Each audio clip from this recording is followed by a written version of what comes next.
La salle d'audition protégée est l'outil idéal, puisque conduit dans cette salle d'audition protégée, le mineur qui est accompagné de ses parents, qui est accompagné de son avocat, ne va pas croiser son agresseur. Il va sur écran voir le juge d'instruction, lequel d'ailleurs vient le voir souvent avant dans la pièce en question pour lui indiquer comment ça se passera.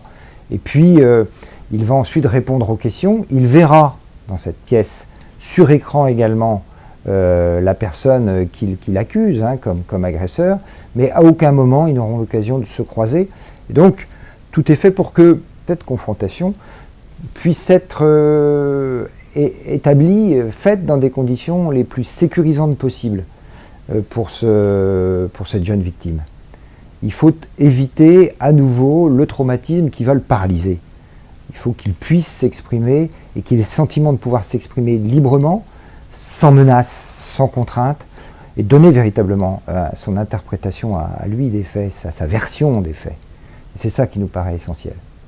On espère que le passage où ils viennent chez nous, cet accompagnement des parents, de l'enfant, avec du soin à l'enfant et non pas que la justice d'un côté, le soin à l'autre, de l'autre côté, un soin médico-psycho-social, eh bien, permettra que cet enfant, cette famille se reconstitue, se reconstruise autour de ce qu'ils ont pu raconter.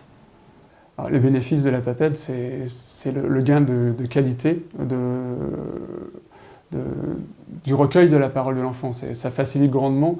C'est des outils qu'on n'a pas ici et qui sont indispensables maintenant. On l'utilise depuis 10 ans et je pense qu'on ne viendrait pas en arrière, ça c'est sûr.